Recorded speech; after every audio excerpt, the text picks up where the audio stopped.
आप देख रहे हैं GTS न्यूज़। चैनल को सब्सक्राइब, लाइक और शेयर करना ना भूलें। जय हिंद सर। सर, जनपद बहराइच की जो टीम है अपनी, आप उसको क्या संदेश देना चाहते हैं ताकि वो अपना काम और सुदृढ़ अंदाज में कर सकें?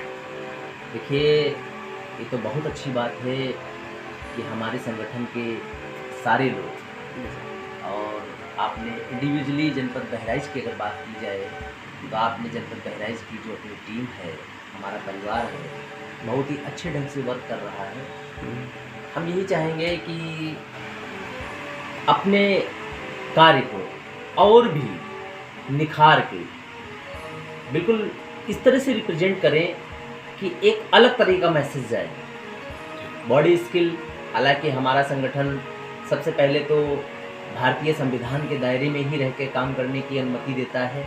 दूसरा, स्किल पे बहुत जोर देता है, क्योंकि जब तक आपकी भाषा शैली, आपकी बॉडी, आपका सिस्टम, सारी चीज़ें अगर रिप्रेजेंट अच्छे से नहीं होगी तो सामने वाला आपको बहुत अच्छे से रिस्पांस नहीं देगा।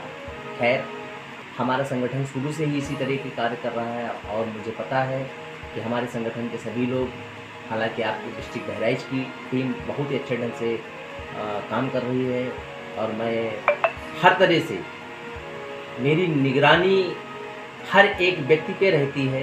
जी सर। बेशक मैं किसी से बात ना करूं, मैं उनसे मुलाकात ना करूं, लेकिन किसी न किसी सोशल मीडिया प्लेटफॉर्म पे मैं उन पे निगरानी कहीं ना कहीं रखता हूं। और ये बात शायद आप लोग भी जानते हैं कि कहीं ना कहीं इस तरह से हम कहीं ना कहीं निगरानी रखते हैं। सर, आपसे मेरा ये निवेदन है और मेरा ये ख़ास तौर पे क्वेश्चन है सर, जो आईटी टीम है, इंटेलिजेंस टीम है, वो आपने पूरी इंडिया में हर जनपद में अपने जो पदाधिकारियों की निगरानी के लिए जो APM और IT टीम का गठन किया है, उसका मेन उद्देश्य क्या है?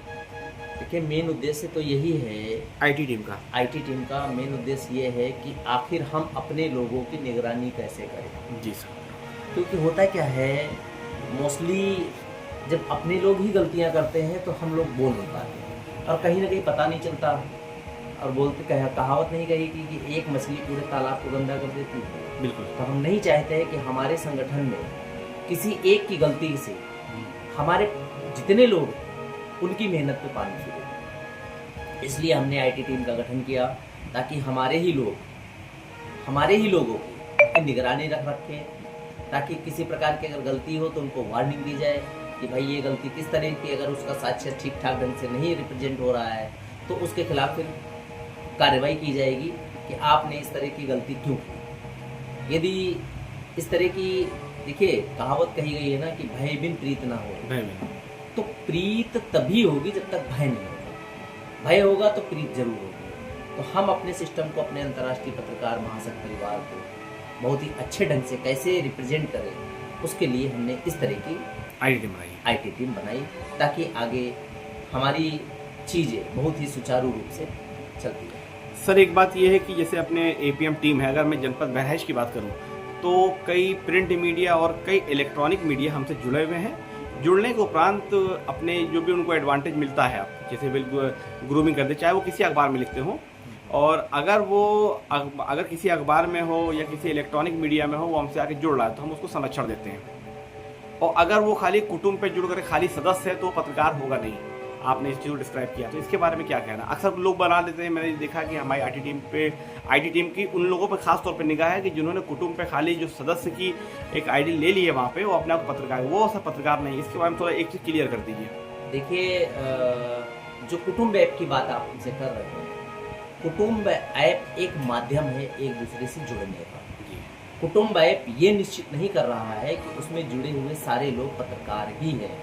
क्या बात है? ठीक है, तो उसकी ID ये रिप्रेजेंट नहीं कर रही है कि उसकी ID किसी व्यक्ति के पास है तो उससे ये क्लियर नहीं हो रहा है कि वो पत्रकार है। इसलिए उस बारे में डिस्कस करने की कोई ज़रूरत नहीं है। ठीक है, पत्रकारिता करने के लिए हमारे संगठन की ID होना और किसी न्यूज़ चैनल में जिससे वो जुड़े हैं, चाहे वो प्रिंट मीडिया से हो, चाहे इलेक्ट्रॉनिक मीडिया से हो, जिससे भी हो, उसकी ID होना अति आवश्यक अनिवार्य है सर, है ना। अंत में सर क्या संदेश देना चाहते हैं एपीएम बहराइच को कि अपना किस तरह काम करें, अपने क्षेत्र में जाते हैं, जैसे अब ये जो कहा गया है कि सबके साथ गुडविल बना के चलो और संविधान को पढ़ो। यदि संविधान को पढ़ोगे, जैसे कभी कभी कुछ घटनाएं हो गई, किसी पत्रकार को मार दिया गया, हम लोगों ने ज्ञापन दिया, हम लोगों ने शासन प्रशासन को अवगत कराया, आपने भी सर एमएचए में जाकर के अवगत कराया, जो डायरेक्टर है वहाँ पे एमएचए की, उन तक भी आपने सब बात को रखी अपने।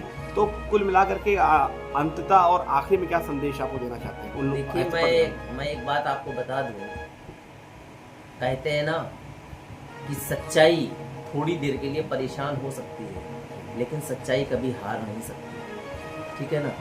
तो अगर आप ईमानदारी के साथ किसी भी काम करने के लिए जाते हैं तो उसमें आपको सफलता ही मिलती है। मैं अपने सभी अंतर्राष्ट्रीय पत्रकार महासंघ के सभी पदाधिकारियों को ये एक राष्ट्रीय अध्यक्ष होने के नाते ये एक एडवाइस देता हूँ, एक सलाह देता हूँ, एक निर्देश भी देता हूँ कि वो संगठन की गरिमा को बना के रखें, पत्रकारिता जगत में अपनी वो छाप छोड़ के जाएं जो आजकल पत्रकारिता जगत में, जैसे मैं देखता हूँ तमाम पत्रकार ऐसे हैं जो पत्रकार ना होते हुए कहीं पत्रकारिता को धूमिल कर रहे हैं, उनके खिलाफ लड़ाई लड़ें। बाकी जो सही पत्रकार हैं, यदि वो कहीं पे किसी प्रकार से प्रताड़ित किए जाते तो हम और हमारा संगठन पूर्ण रूप से उस पत्रकार के साथ हर तरह से खड़ा है, चाहे वो प्रशासनिक डिपार्टमेंट हो, चाहे लीगल सेल हो, इसके अलावा भी किसी प्रकार की जरूरत पड़ती है तब भी हम उसके साथ हैं।